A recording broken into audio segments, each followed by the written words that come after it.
আয়োজিত এই কর্মী সম্মেলনে মঞ্চে উপস্থিত এই সাংগঠনিক জেলার সভানেত্রী শ্রীমতী তাপসী মণ্ডল বিধায়ক, উপস্থিত আছেন দীর্ঘদিন যিনি নিজের দেহ মন দিয়ে এই মহিষাদল কেন্দ্রের বিজেপিকে বাঁচিয়ে রাখতে চেয়েছিলেন, বিজেপির প্রতীককে আপনাদের কাছে তুলে ধরবার একটা চেষ্টা করেছিলেন। শ্রদ্ধেয় শীতল বাগ,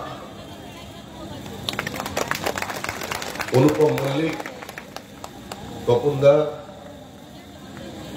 এখানকার প্রাক্তন বিধায়ক আরেক অশোক দিন্দা, এবং যিনি অসম্ভবের মধ্যে একটা সম্ভাবনার স্বপ্ন দেখাতে পেরেছিলেন। দুর্নীতি মূলোচ্ছেদ করা যায়, একদম উপরতলার মানুষটাকে খুঁজে পার করা যায়, এই বিশ্বাস যিনি মানুষের মনের মধ্যে জাগাতে পেরেছিলেন।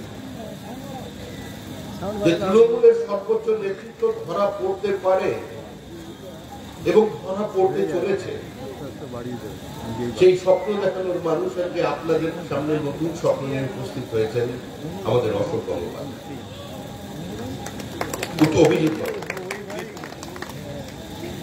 দেখুন, এই নির্বাচন লোকসভা নির্বাচন, আপনাদের সামনে আরেকটা ভোট, কিন্তু কার ভোট, কিসের ভোট, কোন চোখের জলের ভোট, কোন রাজনৈতিক মূল্যবোধকে নতুন করে মানুষের সামনে প্রতিষ্ঠা করবার ভোট। আপনারা যারা এখানে আছেন, আপনারা কিন্তু সভা শুনতে আসেননি, আপনারা প্রত্যেকেই বিজেপির কর্মী।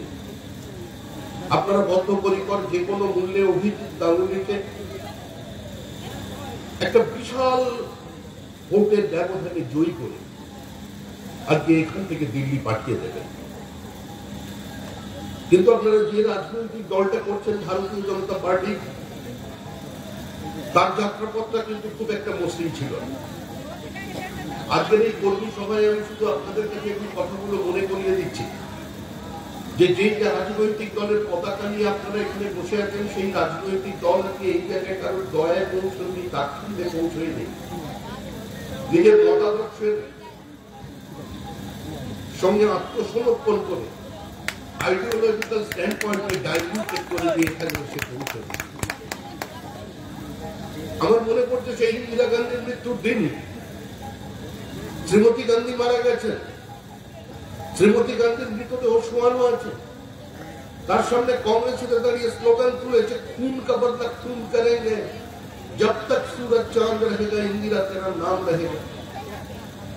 ইন্দিরা গান্ধীর মৃত্যুর আবেগজনিত কারণে ভারতবর্ষের একটা নির্বাচন, 242টা আসনে আমরা নির্বাচনে প্রতিদ্বন্দ্বিতা করেছিলাম, মাত্র 2টো আসনে জয়লাভ করতে পেরেছিলাম। পরাজিত হয়ে গিয়েছিলেন অটল বিহারী বাজপেয়ী নিজের নির্বাচনী কেন্দ্র গোয়ালিয়র।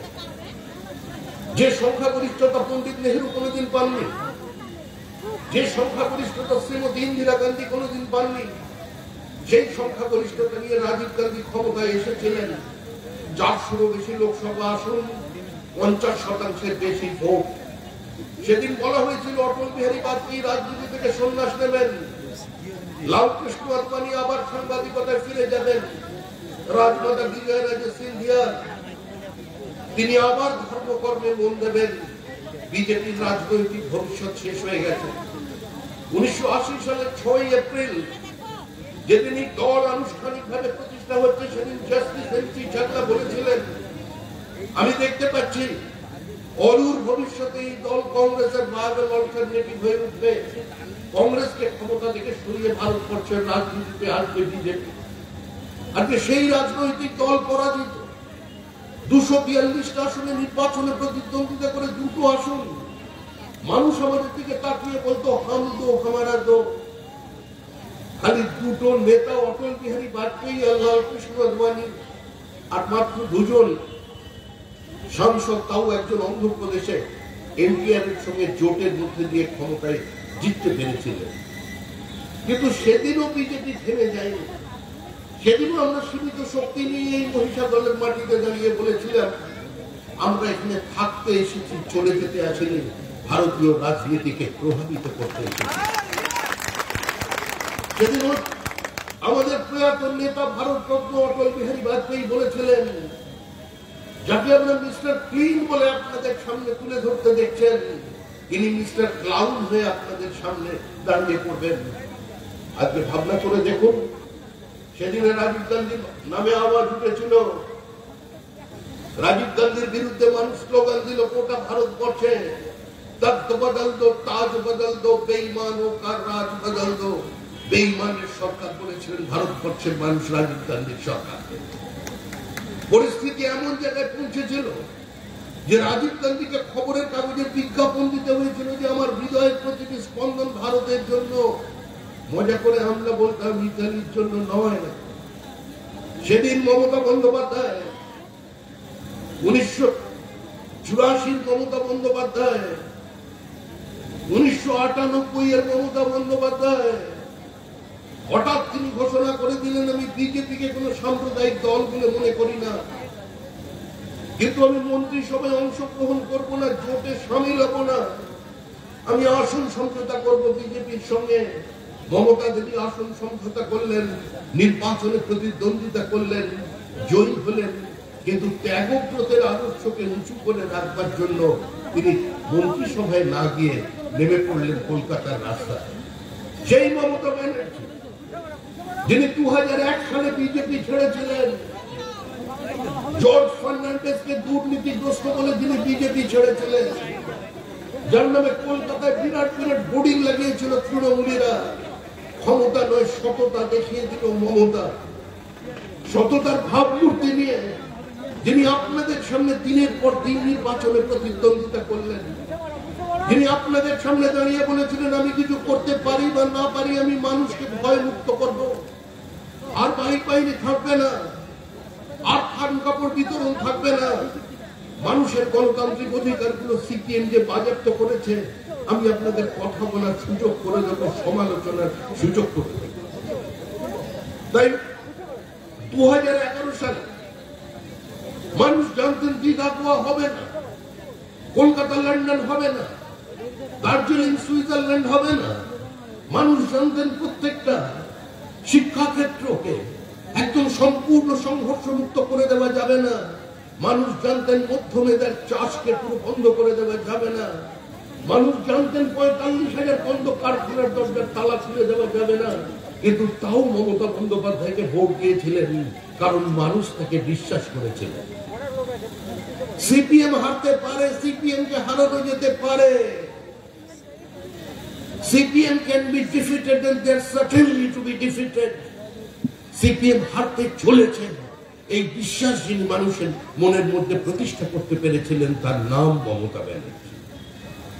যিনি অসম্ভবের মধ্যে একটা সম্ভাবনা দেখাতে পারতেন, তিনি মমতা ব্যানার্জি। মমতা ব্যানার্জির দিকে তাকিয়ে জ্যোতিবাবু বলতেন যে কেউ যদি মাঠে বসে হাওয়া খেতে চায়, আমি কি করতে পারি? দিদি থেকে দিদিমা হয়ে যাবে, কিন্তু ক্ষমতার পথ পরিবর্তন হবে না পশ্চিমবঙ্গে। বামফ্রন্টের বিকল্প উন্নততর বামফ্রন্ট, সেই মমতা ব্যানার্জি। সেই মমতা ব্যানার্জি একদিন অটল বিহারী বাজপেয়ী আর লালকৃষ্ণ আদবানির হাত ধরে কংগ্রেস ভেঙেছিলেন, তৃণমূল কংগ্রেস তৈরি করেছিলেন, সততার কথা বলে মানুষের সামনে দাঁড়িয়ে নির্বাচনে প্রতিদ্বন্দ্বিতা করেছেন। আজ মমতা বন্দ্যোপাধ্যায়ের দিকে তাকিয়ে মানুষ বলছে, জানি না কেন এমন হয়, তুমি আর নেই সে তুমি। আজকে বদলে গেছেন মমতা বন্দ্যোপাধ্যায়। কংগ্রেসের সঙ্গে তৃণমূল কংগ্রেসের আসন সমঝোতা, তিনি নাকি নেতৃত্ব দেবেন গোটা ভারতবর্ষে। নরেন্দ্র মোদীর বিকল্প একমাত্র মুখ হচ্ছে মমতা বন্দ্যোপাধ্যায়, যিনি বহিরাগতকে পরাজিত করে দিয়েছেন। প্রত্যেকবার লোকসভা নির্বাচন আসে, তৃণমূল বলে পরবর্তী প্রধানমন্ত্রী মমতা ব্যানার্জি, আর নির্বাচন যখন মাত্র কয়েকদিন বাকি থাকে, তখন তিনি বলেন যে আমরাই হব চালিকা শক্তি, সরকারের চাবিকাঠি থাকবে আমাদের হাতে। এখন চাবিটা তৃণমূল কংগ্রেস কোথায় গুঁজে রেখেছে? সেই চাবি কি এখন কালীঘাটে আছে না ক্যামাক স্ট্রিটে আছে, সেটা মানুষের জানা নেই, কিন্তু চাবি একটা আছে। আছে তৃণমূল কংগ্রেসের কাছে। মমতা বন্দ্যোপাধ্যায়ের বক্তৃতা শুনে মনে হচ্ছে পঞ্চায়েত নির্বাচন লড়ছি আমরা। বলছেন কেন্দ্র টাকা দিচ্ছে না, কেন্দ্র বলছে ওরা হিসাব দিচ্ছে না। তৃণমূল কংগ্রেস মানুষের সামনে দাঁড়িয়ে বলছে মোদীর ঔদ্ধত্যের বিরুদ্ধে, মোদীর নীতিহীনতার বিরুদ্ধে, মোদীর স্বেচ্ছাচারিতার বিরুদ্ধে, হিটলারি আচরণের বিরুদ্ধে, ফ্যাসিবাদের বিরুদ্ধে আপনারা ভোট দিন।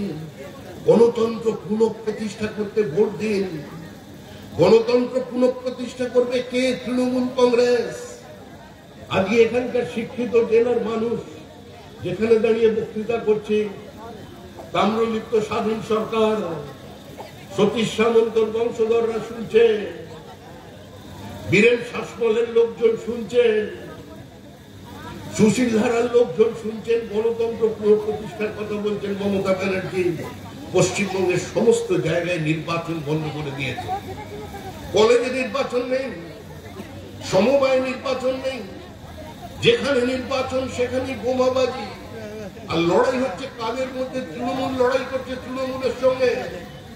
গত এক বছরে যত রাজনৈতিক হত্যাকাণ্ড হয়েছে তার মধ্যে 90% হচ্ছে তৃণমূল কংগ্রেসের কর্মী মারা গেছে, আর তারও 95% হচ্ছে সংখ্যালঘু, সেই মুসলমান, যাদের জন্য চোখের জলে বুক ভাসিয়ে দিচ্ছেন মমতা বন্দ্যোপাধ্যায়। কোন সমাজ তৈরি করেছেন পশ্চিমবঙ্গে? মরছে মুসলমান, মারছে মুসলমান। এখন তো মমতা বন্দ্যোপাধ্যায়ের নতুন ধর্মনিরপেক্ষতার স্লোগান, সকালে কালীঘাট, সকালে মাথায় মেটে সিঁদুর, সকালে জয় মা কালী, দুপুরে বজরং বলি, আর সন্ধ্যেবেলা হাত মাথায় তুলে আলী রে আলী, আল্লাহ ভোট দে, আল্লাহ ভোট দে, আল্লাহ ভোট দে। কোন রাজনীতি চলবে পশ্চিমবঙ্গে? আরে ঈদের দিনে দাঁড়িয়ে বলছেন কেন্দ্রীয় বাহিনীর বিরুদ্ধে আওয়াজ তুলছেন। যে ভাষা কাশ্মীর উপত্যকায় বিচ্ছিন্নতাবাদীরা বলে, যে ভাষায় ভারতবর্ষকে যারা টুকরো করতে চায় তারা আজকে বিএসএফ এর বিরুদ্ধে, ভারতীয় সেনার বিরুদ্ধে বলে, আজকে সেই কথা আজকে তিনি বলছেন বিএসএফ এর বিরুদ্ধে সমস্ত মহিলাদের সংঘবদ্ধ হয়ে উঠতে হবে। এত শুধু দিদি বলছেন, কিন্তু দিদি সোনার টুকরো কচি ভাইরা তারা কি বলছেন বিএসএফ নাকি মহিলাদের বিভিন্ন গোপন অঙ্গে হাত দিচ্ছে সার্চ করার নামে। এই অভিযোগ করছে কারা? অভিযোগ করছে তৃণমূল কংগ্রেস। আপনারা এদের নির্বাচন করবেন, এদের সঙ্গে নিয়ে এদেরকে আপনারা দিল্লি পাঠাবেন ভারতবর্ষে সরকার তৈরির জন্য। একটা রাজনৈতিক দল, এখানে অভিজিৎ বাবু বসে আছেন, অভিজিৎ বাবুর নামে সবাই স্লোগান দিচ্ছে। অভিজিৎ বাবু তো শুধু একটা জিনিস নিয়ে নাড়াচাড়া করেছেন, 40,000 চাকরি বিক্রি করেছেন। উনি তো খালি শুধু সেটার কথা বলেছেন, তা নিয়ে আজকে গোটা সমাজ উদ্বেলিত হয়ে গেছে। স্বয়ং মুখ্যমন্ত্রীর যে সিএমও, সেই দপ্তরে গ্রুপ ডির যারা কর্মচারী, তারা আজকে ধর্মতলায় বসে পড়েছে ধর্নায়। তারা বলছে আমাদের কোথায় গেল, আমাদের তালিকা কোথায় গেল, তালিকা বার করতে পারছে না। পুলিশ, যারা পুলিশে চাকরি করে, পুলিশরা ভবানী ভবনের সামনে অবরোধ করছে, বলছে প্যানেল তৈরি হয়ে গেছে, কেন এখনো পর্যন্ত নিয়োগ নেই। আজকে যারা ভবিষ্যতের পুলিশ, বর্তমানের পুলিশ, আজকে তাদের উপরে লাঠিচার্জ করছেন। এগিয়ে বাংলা, এমন সরকার ভারতবর্ষে কেউ কোনোদিন তৈরি করতে পারে। সারা দেশে নাকি উনি পরিবর্তন করে দেবেন ভারতবর্ষে। নরেন্দ্র মোদী নাকি নির্বাচনের আগে ভয় পালিয়ে যাবে। রোজ বলছে কমিশনের কথা, আরে যখন যাবার কথা হয় আদালতে, তখন ওরা পৌঁছে যাচ্ছে নির্বাচন কমিশনে। প্রত্যেকটা ঘটনায় চলে যাচ্ছে আদালতের কাছে। ভারতবর্ষে পশ্চিমবঙ্গই একমাত্র রাজ্য যেখানে জুডিশিয়াল অ্যাক্টিভিজম শুরু হয়ে গেছে। এটা কোন গণতান্ত্রিক ব্যবস্থায় কোন সুখকর অবস্থা নয়। কিন্তু সরকারি টাকায় দিনের পর দিন মামলা লড়ছে, কিন্তু তৃণমূলের ধৈর্য আছে, তৃণমূলের ধারাবাহিকতা আছে। এখান থেকে দিল্লি যাচ্ছেন, ওদের যে ভাই আছে না কংগ্রেস, যাদের গর্ভ থেকে জন্ম নিয়েছেন, পশ্চিমবঙ্গে যাদের সঙ্গে লড়াই করেন, ওদেরই নেতারা আবার দিল্লি পৌঁছে যান। সেই উকিলরা দাঁড়িয়ে পড়েন, আর প্রতিবার ধারাবাহিকতা বজায় রেখে পরাজিত হয়, তিরস্কৃত হয়। কলকাতায় ফিরে এসে বলেন নরেন্দ্র মোদীর চক্রান্ত। আরে এটা নির্বাচন হচ্ছে দেশের নির্বাচন, এই নির্বাচন স্থায়ী সরকার গঠনের নির্বাচন। ভারতবর্ষের মানুষ জনতা এক্সপেরিমেন্ট দেখেছে, মুরারজি ভাই দেশাইকে দেখেছে। ভারতবর্ষের মানুষ আইকে গুজরালকে দেখেছে, চন্দ্রশেখরকে দেখেছে, বিশ্বনাথ প্রতাপ সিংকে দেখেছে, দেবে গৌড়াকে দেখেছে, চন্দ্রশেখরকে দেখেছে। মানুষ সাহিত্যের সম্মান করেছে, মানুষ স্থিতিশীল অর্থনীতির খোঁজ করেছে। ভারতবর্ষের মানুষ একটি শক্তিশালী রাষ্ট্রকে দেখবার জন্য স্বপ্ন দেখেছে। আজকে সেই স্বপ্ন দেখে নিয়ে আজকে আমরা আপনাদের সামনে এসেছি। এই লড়াই মমতা বন্দ্যোপাধ্যায়ের বিরুদ্ধে লড়াই নয়। সর্বভারতীয় তৃণমূল কংগ্রেস দেশে 543টি আসন, তার মধ্যে 45টি আসনের লড়াই করছে তৃণমূল। সেই তৃণমূল ক্ষমতায় আসবে, সেই তৃণমূল এবার কংগ্রেসের সঙ্গে আসন সমঝোতা করে কেন্দ্রের সরকার তৈরি করে দেবে। মমতা বন্দ্যোপাধ্যায় ভবিষ্যতের প্রধানমন্ত্রী। মাত্র 2 বছর আগে থেকে এই যে ধারাবাহিক প্রচার চললো, 3 মাস হলো প্রচার বন্ধ কেন? এখন কেন আবার 100 দিনের কাজ? এই কথা শুনতে শুনতে তো মানুষ ক্লান্ত। এই অভিযোগ তো ঠোঙা হয়ে গেছে, ঠোঙা। সেই ঠোঙায় চপ শিল্পের চপ পর্যন্ত খেয়ে ওই ঠোঙা ডাস্টবিনে চলে গেছে, কিন্তু অভিযোগ বন্ধ হচ্ছে না। এই নতুন রাজনীতি শুরু করেছে। আমরা আপনাদের সামনে শুধু একটা কথা বলতে এসেছি। দেখুন, কালের দেওয়ালে লেখা হয়ে গেছে যে 2024 সালের 15ই আগস্ট দিল্লির লাল কেল্লা থেকে আবার জাতিকে সম্বোধন করবেন নরেন্দ্র দামোদর দাস মোদী। এর কোন উন্নতা হবে না। স্বাধীন ভারতবর্ষের সবচেয়ে বড় সেফোলজিস্ট, স্বাধীন ভারতবর্ষের সবচেয়ে বড় ভোট স্ট্র্যাটেজিস্ট অমিত শাহ থেকে বড় আর কেউ জন্মাননি। তিনি যেদিন 2019 সালে বলেছিলেন যে আমরা 22টা আসন পেতে পারি পশ্চিমবঙ্গে নির্বাচনের 1 বছর আগে, আমরা অনেকে বিশ্বাস করিনি। সেদিন তৃণমূলের রণহুঙ্কারের কথা চিন্তা করুন। 2019 বিজেপি ফিনিশ, 42-এ 42। পরিণতি কি? আমরা 18 গিয়ে থেমে গিয়েছিলাম। আমাদেরই নিজেদের ভুলের কারণে অল্প মার্জিনে আমরা গোটা 5 সিট হেরে যাই। এবারে টার্গেট তৈরি করা আছে। আমি 2 বছর ধরে একটা কথা বলে যাচ্ছি, ধারাবাহিকভাবে ভাঙা রেকর্ড, যে 2024 সালে বিজেপির প্রাপ্ত আসনের সংখ্যা 24-এর পর থেকে গোনা শুরু হবে। এর নিচে কোন সংখ্যা নেই। 25-1, 26-2, 27-3, 28-4, ছোট্ট ছোট্ট পায়ে চলতে চলতে ঠিক পৌঁছে যাবে। কেউ আটকাতে পারবেন না এই অগ্রগতিকে। মানুষ স্থিতিশীল অর্থনীতির পক্ষে, মানুষ নরেন্দ্র মোদীর পক্ষে। তরুণ প্রজন্ম স্বপ্ন দেখছে যে আগামী কয়েক বছরের মধ্যে ইউরোপের কোন ডিপার্টমেন্টাল স্টোরে ডলার নিয়ে নয়, পাউন্ড নিয়ে নয়, ইউরো নিয়ে নয়, রুপি নিয়ে মার্কেটিং করবেন একজন ভারতীয়। ফুল কনভার্টিবিলিটি অফ মানি। আজকে এই স্বপ্ন নরেন্দ্র মোদী ভারতবর্ষের মানুষকে দেখা দেবে। একটা নীতি পঙ্গুত্বে ভোগা সরকার 2014 সালে, যে সরকারের সময় ভারতীয় সেনাবাহিনীর মাথা কেটে ভারতবর্ষে ফেলে দিয়ে চলে যাওয়া হতো। আমরা আন্তর্জাতিক আঙিনায় গিয়ে আমাদের প্রতিবাদ লিখিত আকারে রেজিস্টার করতাম। আজকে ভারত প্রত্যাখ্যান করছে, ভারত ঢুকে মারছে, ভারত ভেঙে গুঁড়িয়ে দিচ্ছে। কারণ নতুন ভারত, প্যারাডাইম শিফট হয়ে যাওয়া ভারত, আধুনিক প্রজন্মের চোখে নরেন্দ্র মোদীর মুখ দিয়ে দেখা ভারত। তিনি শুধু কোন দেশের প্রধানমন্ত্রী, কোন দেশের নেতা নন।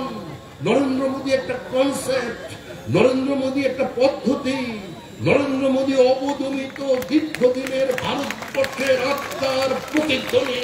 সেই প্রতিফলন নিয়ে আজকে তিনি আপনাদের সামনে পৌঁছে যাবেন। এই তমলুকের মাটি, এই মহিষাদলের অঞ্চল, এই গোটা পূর্ব মেদিনীপুর বিদ্যাসাগরের জেলা, শিক্ষিত মানুষের জেলা। এই জেলায় পরাধীন ভারতবর্ষের মানুষ সশস্ত্র আন্দোলন দেখেছেন, বিপ্লবীদের দেখেছেন। এই জেলার মানুষ অহিংস আন্দোলন দেখেছেন গান্ধীজির নেতৃত্বে। এই জেলার মানুষ নেতাজি সুভাষচন্দ্র বসুকে দেখেছেন। এই জেলার মানুষ তাম্রলিপ্ত স্বাধীন সরকার দেখেছেন। এই জেলার মানুষ পিছাবনি দেখেছে। এই জেলার মানুষ মাতঙ্গিনী দেখেছে। এই জেলার মানুষ বহু রাজনৈতিক মতাদর্শকে সমান্তরাল ভাবে হেঁটে যেতে দেখেছে, চলতে দেখেছে। এই মাটি বহুত্ববাদের মাটি, এই মাটি যত পথ তত মতের মাটি, এই মাটি বিরোধিতাকে গ্রহণ করার মাটি, কিন্তু এই মাটি প্রতিবাদের মাটি, রুখে দাঁড়ানোর মাটি, এই মাটি অন্ধকারে আলো জ্বালানোর মাটি। আজকে সেই মাটিতে আমরা নির্বাচন প্রতিদ্বন্দ্বিতা করতে এসেছি আপনাদের সামনে। আমরা আপনাদের কাছে এসেছি কোনো দয়া চাইতে নয়, মানুষকে গিয়ে বলুন, কোনো ভিক্ষা চাইতে আসেনি, কোন প্রতিশ্রুতি দিয়ে নির্বাচনে মানুষকে পণ্য বানাতে আমরা আসেনি। তৃণমূল কংগ্রেস মনে করে যে পশ্চিমবঙ্গের মহিলাদের 1000 টাকা দিয়ে তাদের দিবে, তাদের সত্তা, তাদের মতাদর্শ, তাদের ভোটাধিকার কিনে নেবে। আজকে সন্দেশখালীর যে মেয়েরা প্রতিবাদ করছেন, তারা সমস্ত এসসি কমিউনিটির 1000 টাকা করে পেয়েছেন, কিন্তু তাদের প্রতিবাদকে বাজেয়াপ্ত করা যায়নি।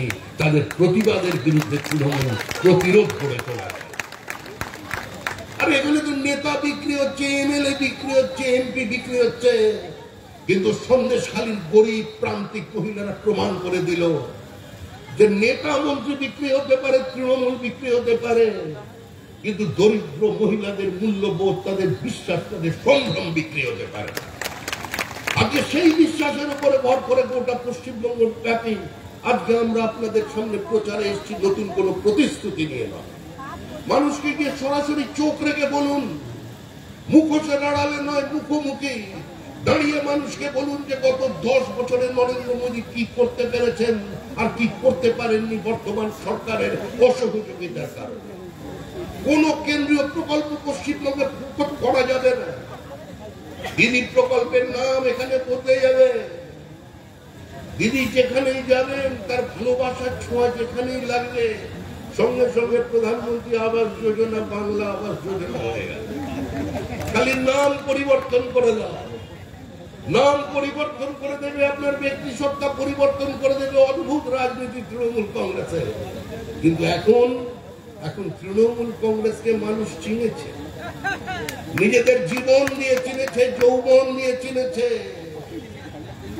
লাগা চুনরি মে দাগ, ছুপাও কেসে, ঘর যাও কেসে। আজকে তৃণমূল এই অবস্থার মধ্যে দাঁড়িয়ে পশ্চিমবঙ্গের মানুষের সামনে রাজনীতি করছে। একটা সরকারি দপ্তর দেখাতে পারবেন যাদের বিরুদ্ধে কোনো অভিযোগ নেই?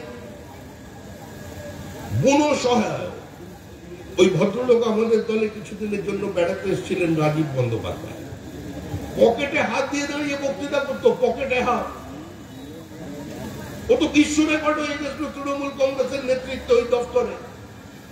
এই যে এখানে বসে আছেন অভিজিৎ বাবু, আজকে দীর্ঘদিনের প্রশাসনিক অভিজ্ঞতা আছে, বিচারকের অভিজ্ঞতা আছে। উনি বলে দিন যে পৃথিবীতে এক ধরনের কোন দৃষ্টান্ত আছে কিনা যেখানে 10 লক্ষ মানুষের ফিজিক্যাল ইন্টারভিউ 45 দিনের মধ্যে করে চাকরি দিয়ে দেওয়া শেষ হয়ে গেছে, তার মধ্যে আবার ছুটির দিনও ছিল। আমরা অভিযোগ করলাম, মুখ্যমন্ত্রী উত্তর দিলেন না। মুখ্যমন্ত্রী পরে বললেন যে আমি বিচার বিভাগীয় তদন্ত করব। আর রাজীব ব্যানার্জি সে পকেটে হাত ঢুকিয়ে দিল, পাঞ্জাবির পকেট থেকে হাত আর বার করে না। কি করবো? তখন আমার দলে ছিল, আমিও পাশে বসে আছি, বলে সব পকেটে আছে, সব পকেটে আছে, বার করে দেবো ঠিক সময়। ওর পকেট থেকেও হাত বেরোলো না। ও আবার আমাদের দল থেকে ক্ষমতার অলিন্দে সম্পৃক্ত হওয়ার জন্য ফিরে গেল দিদির কাছে। হায় মা তো ক্ষমা করো মোরে, সন্তান তব ফিরিয়াছি ঘরে। কিন্তু তারপরে যে তদন্ত আর হলো না, তদন্ত সেখানেই বন্ধ হয়ে গেল। এখন আবার রোজ নতুন নাটক শুরু হয়েছে, বলছে কমিশনে যাবো, কমিশনে। আরে ছোটবেলায় স্কুলে গেলে কেউ পেন্সিল কেড়ে নিলে মায়ের কাছে নালিশ করতো, কেউ চেয়ার টেনে নিলে হেডমাস্টার মশাই না ক্লাস টিচারের কাছে গিয়ে বলতো স্যার আমায় মেরেছে। দুর্দণ্ড প্রতাপ তৃণমূল কংগ্রেস হাতে মাথা কেটে নেয়, তার সঙ্গে আবার ডায়মন্ড ছক। কিছুদিনের মধ্যেই যিনি হবেন প্রধানমন্ত্রী, এত নালিশের কি আছে? আমরা তো বলছি নরেন্দ্র মোদী ভীত, নরেন্দ্র মোদী সন্ত্রস্ত। কিছুদিনের মধ্যেই নরেন্দ্র মোদী চেয়ার ছেড়ে পালিয়ে হিমালয়ের গুহায় সমর্পণ করে ফেলবেন কোন সাধুর কাছে। কিন্তু দিদি, আপনি তো ভবিষ্যতের প্রধানমন্ত্রী। আজকে তৃণমূল কংগ্রেস, আপনি শুধু মঞ্চে দাঁড়িয়ে বলুন 100 দিনের কাজ, প্রধানমন্ত্রী আবাস যোজনা, রেশন দুর্নীতি, এই গল্প না শুনিয়ে নতুন কথা বলুন। এবার তো বলুন যে আপনার যখন ওই যে ক্যাবিনেট তৈরি করবেন, অর্থমন্ত্রী কে হবে? ইডি সিবিআই কে নিয়ে আপনি কি করবেন? আপনি কলকাতার হাইকোর্টে চিফ জাস্টিস কাকে বানাবেন? আপনার কোন ক্যাডারকে বানাবেন? তার সার্টিফিকেট কি 8% থাকবে না 12% থাকবে? কাকে সেখানে বসাবেন? আপনি নিজে একটু ঠিক করে দেবেন। অদ্ভুত পরিস্থিতি। একটা সরকার চলে যে পশ্চিমবঙ্গে নির্বাচনে প্রতিদ্বন্দ্বিতা করছে, আজকে দেশের কোনো কথা নেই। আরে মানুষ ভোট দিচ্ছে কিসের জন্য? কলকাতা থেকে দিল্লি যাবার জন্য, মহিষাদল থেকে দিল্লি পৌঁছানোর জন্য। মানুষ ওনাকে জেতাচ্ছেন কেন? আজকে অভিজিৎ বাবুকে মানুষ ভোট দিচ্ছেন তমলুক থেকে দিল্লি যাবার জন্য, দিল্লি থেকে তমলুকে ফেরত আসার জন্য নয়। দিদিকে আমরা যত বলছি, আরে আপনি দিল্লি যান, হয় আপনি যান, না হলে আমাদের মায়া কাটিয়ে এখানেই থেকে যান, আমরা আপনাকে ছাড়বো না। আপনি যত চেষ্টাই করুন না কেন, আমাদের ভালোবাসা দিয়ে হৃদমাঝারে রাখিব, ছেড়ে দিব না।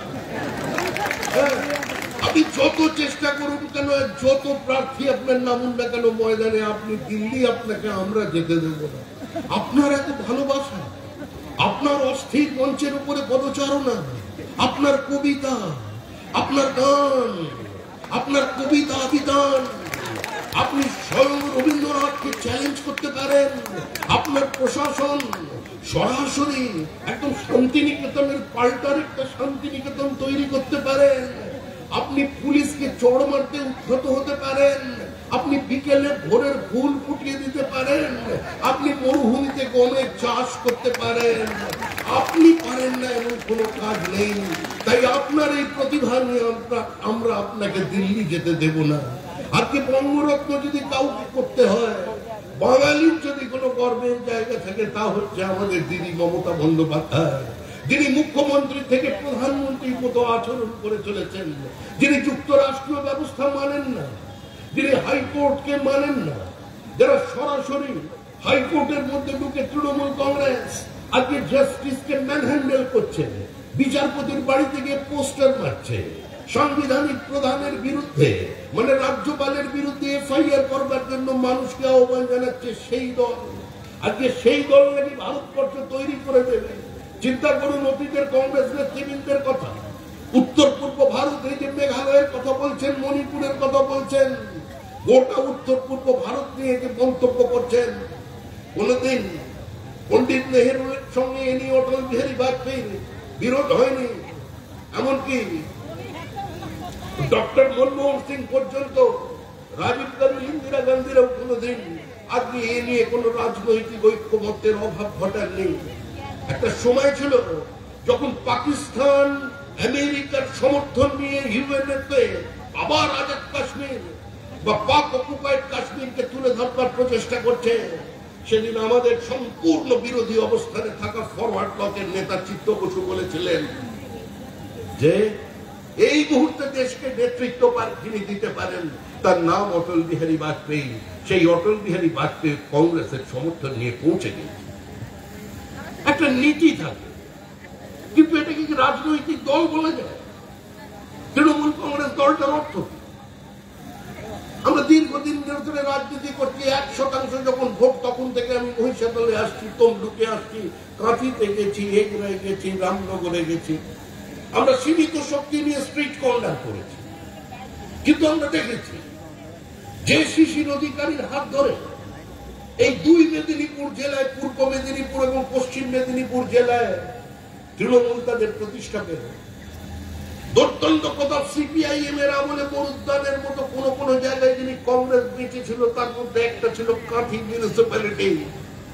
আজকে সেই শিশির অধিকারী, সেই তৃণমূল কংগ্রেসের জন্মদাতা, এই জেলা আজকে তাকে তুই বলে সম্বোধন করছেন, তার বাড়ির সামনে তাকে গিয়ে চ্যালেঞ্জ করছেন।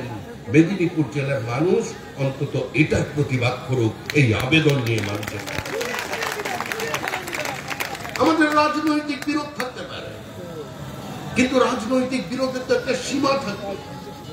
রাজ্যের মুখ্যমন্ত্রী বলছেন হদলপুর গৃহমন্ত্রীকে, বলছেন নরেন্দ্র মোদীর কোমরে দড়ি করে টানবো। নোটবন্দি, পার্ক সরকার, দেশের প্রধানমন্ত্রীর কুশপুত্তলিকা, গলায় জুতোর মালা, লাইন দিয়ে লোক আসছে, থুতু ফেলছে, আর পাশে বিরিয়ানির দোকানে ঢুকে যাচ্ছে। পশ্চিমবঙ্গ এগিয়ে আছে, এগিয়ে বাংলা। গণতন্ত্রকে সুরক্ষিত করে দিয়েছেন মমতা বন্দ্যোপাধ্যায়। এই রাজনীতি চলেছে পশ্চিমবঙ্গের মাটিতে। আবার কি লড়াই! যদিও সিপিএম কংগ্রেস আর এখন এই জেলায় নেই, ওরা দীর্ঘদিনের জন্য চলে গেছে বেড়াতে। নির্বাচন এলেই কিছু মানুষ জেগে ওঠে আর বারবার বিবৃতি দেয় মানুষের সামনে, দিদি মোদী গোটা। তদন্ত যে যখনই গতিপ্রাপ্ত হয় তখনই বলে যে রাজনৈতিক প্রতিহিংসা, পলিটিক্যাল ম্যান্ডেটা। আর তদন্তের গতি একটু স্লথ হয়ে গেলেই তখনই বলছে এটা দিদি মোদী গোটা। মানুষ দীর্ঘদিন ধরে এটা শুনেছে, রাত জেগে এটা নিয়ে বিচার করেছে। আজকে কংগ্রেস আর সিপিএম কে বিধানসভায় শূন্য করেছে, এখনো কিন্তু শেষ হয়ে যায়নি। আপনারা মনে করেন কংগ্রেস সিপিএম এর জোট জোট নয়, এখন তো সিপিএম আর তৃণমূল বাজারে নেমে গেছে। কালকে দেখলেন না, একদম ঈদ সবাইকে মিলিয়ে দিল, মিলে মিশে একাকার, একদম কাছে, আরো কাছে, এত কাছে দুজনে। আমাদের সুজন চক্রবর্তী আর তার সঙ্গে নেমে পড়েছেন সৌগত রায়, কাছাকাছি। আজকে এখানে দাঁড়িয়ে বক্তৃতা করছেন, দিল্লিতে গিয়ে রাজনৈতিক লুটকে একটা আইন সিদ্ধ প্রতিষ্ঠা দেওয়ার জন্য মিছিল হচ্ছে। সেই মিছিলে কে আছেন? তৃণমূলের ডেরেক ওব্রায়েন আর সীতারাম ইয়েচুরি। পশ্চিমবঙ্গের মাটিতে আজকে বিবৃতি দিতে টিভি চ্যানেলে গিয়ে সন্ধ্যাবেলায় গিয়ে সমালোচনা করছেন মোদী, বলছেন এত দারিদ্র ভারতবর্ষে ছিল না। কংগ্রেস করছে মূল্য বৃদ্ধির কথা, দেশে নাকি মূল্য বৃদ্ধি। আরে ইউরোপে 30% মূল্য বৃদ্ধি হয়েছে। আমেরিকায় পেট্রোল যত পণ্যের দাম 20% বেড়ে গেছে। পৃথিবীর সমস্ত ফিনান্সিয়াল ইনস্টিটিউট বলছে একমাত্র আশার আলো যদি কোনো জায়গায় থাকে সেটার নাম ভারতবর্ষ। আজকে সেই ভারতবর্ষের নেতৃত্ব দিচ্ছেন নরেন্দ্র মোদী। বিপরীত অর্থনৈতিক পরিস্থিতির মধ্যে দাঁড়িয়ে 80 কোটি মানুষকে বিনা পয়সায় যিনি রেশন দিয়ে যাচ্ছেন, তিনি নরেন্দ্র মোদী। যিনি এই যুদ্ধকালীন পরিস্থিতিতে 56টা সোশ্যাল ওয়েলফেয়ার প্রজেক্টে একটার সঙ্গে কম্প্রোমাইজ করেননি, তার নাম নরেন্দ্র মোদী। যিনি শুধু দেশের 130 কোটি মানুষকে নয়, সারা পৃথিবীর মানুষকে কোভিডের সময় তাদের পাশে দাঁড়িয়েছিলেন নিজের বিশ্বাস নিয়ে, নিজের একটা মানবিক মুখ নিয়ে। আজকে তিনি নরেন্দ্র মোদী এই লড়াই তার সঙ্গে লড়বে। কে কোন কেন্দ্রে প্রার্থী বড় কথা নয়, প্রার্থী একজনেই। এই নির্বাচনে প্রাসঙ্গিক প্রধানমন্ত্রীর মুখ নরেন্দ্র মোদী। কে নরেন্দ্র মোদীর সামনে চ্যালেঞ্জ করবেন, কে রুখে দাঁড়াবেন নরেন্দ্র মোদীকে? এটা কোনো ঔদ্ধত্য নয়, এটা মানুষের আশীর্বাদ, মানুষের ভালোবাসা। আমি শুরু করেছিলাম, আমরা দুটো আসনে ছিলাম। মানুষের কথা বলে, মানুষকে সঙ্গে নিয়ে, নিজেদের আইডিওলজিক্যাল ডাইলিউশন না করে, মতাদর্শের সঙ্গে সমঝোতা না করে, কারোর শাড়ির আঁচল না ধরে, কারোর পদতলে না বসে আজকে আমরা 303-এ পৌঁছেছি। 303, 302 নয়, 303। জানেন তো কোনটাকে বলে? মোর পেনিট্রেটিং, আরো শক্তিশালী। আমরা সেই শক্তি নিয়ে যা বলেছিলাম করে দেখি। শ্যামাপ্রসাদ মুখার্জি স্বাধীন ভারতের ইতিহাসে অখণ্ডতার জন্য প্রথম জীবন দিয়েছিলেন কাশ্মীরে। ভারতের জনতা পার্টির প্রত্যেকটা কর্মী, জনসংঘের কর্মী স্লোগান দিয়ে দিয়েছিলেন, जहां बलिदान हुए मुखर्जी वो कश्मीर हमारा है। আজকে 370 ধারা বিজেপি বাতিল করে দিয়েছে। নারীর সম্ভ্রম বিরোধী, নারীর সত্তা বিরোধী। আজকে 3 তালাক বলেছিলেন বাতিল করতে পারবে না, আমরা বাতিল করে দিয়েছি। राम मंदिर নিয়ে কত আলোচনা, বলছেন মন্দির वही बनाएंगे मगर तारीख नहीं बताएंगे। বিজেপি নাকি ভোট এলেই রাম মন্দির করে। আমরা বারবার বলেছি না, হিন্দু মুসলমানের লড়াই নয়, এটা মন্দির মসজিদের লড়াই নয়, এটা ভারতের আত্মমর্যাদার, ভারতের বহমানতার, ভারতের আত্মপরিচিতির লড়াই। সারা পৃথিবী জুড়ে যেখানে বিদেশি আক্রমণকারীরা ছিল, তারা তাদের সৌধগুলোকে বা তাদের তৈরি জিনিসপত্রকে ভেঙে দিয়ে 1968 সালে একটা সংসদীয় প্রতিনিধি দল সোভিয়েত রাশিয়ায় যায়, পেট্রোগ্রেডে গিয়ে দেখে সেখানে সরকার চার্চগুলোকে রিনোভেট করছে। একজন বামপন্থী সাংসদ জিজ্ঞেস করেছিলেন, তোমরা ধর্ম মানো না, এই অর্থনৈতিক কঠিন অবস্থার মধ্যে কেন তোমরা এখানে পয়সা খরচা করছো?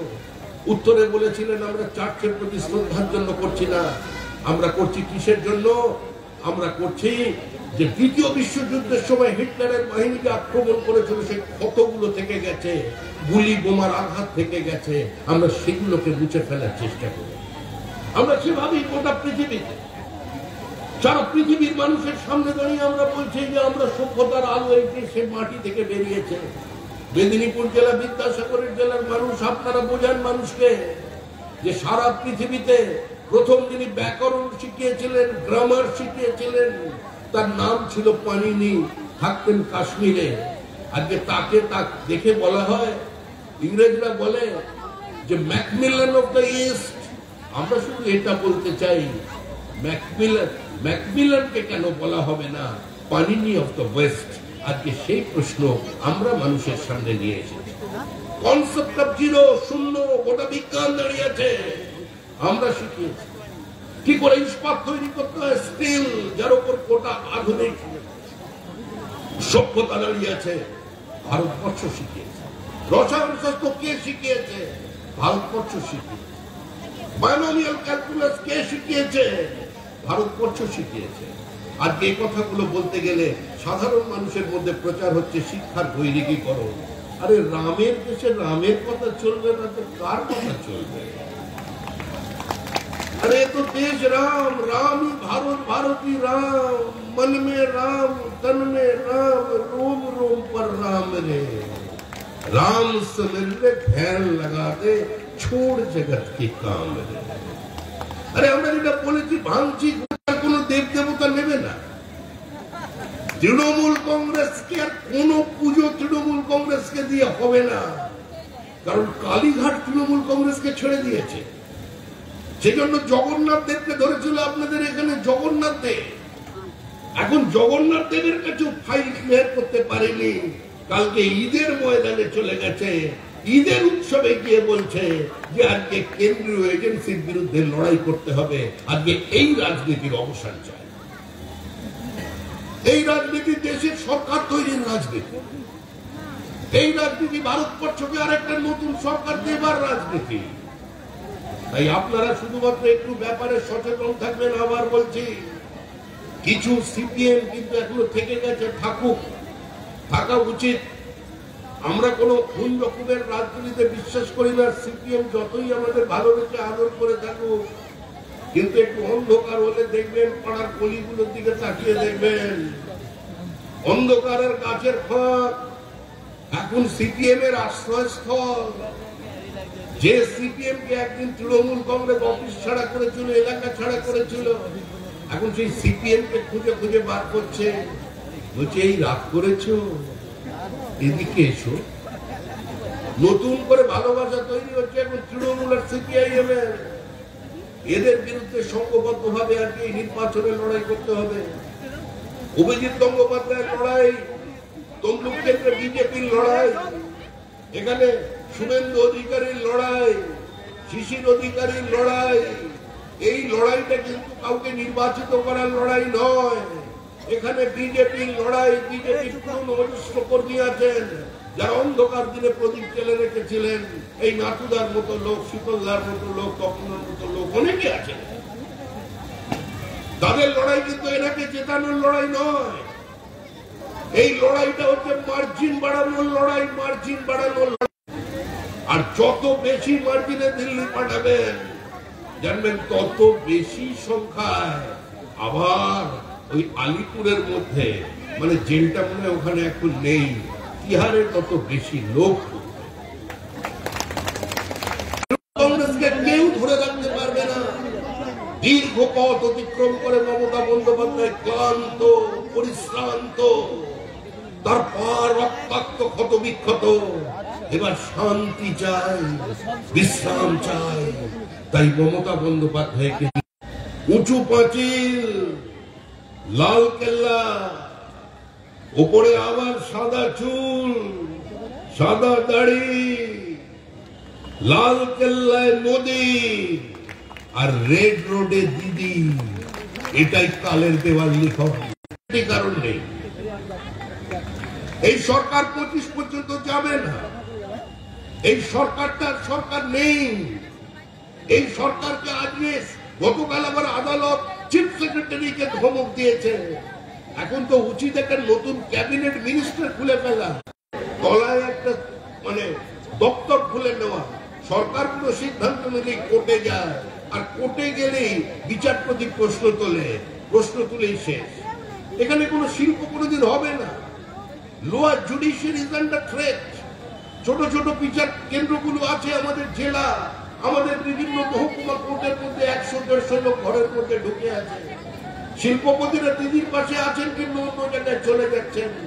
নতুন শিল্প নেই, খালি দেখতে পাবেন মিষ্টির দোকান হচ্ছে। কলকাতা শহরে দেখবেন ধারাবাহিকভাবে রেস্টুরেন্ট 8 টাকা, তাদের টাকা সাইফোন হয়ে ঢুকছে।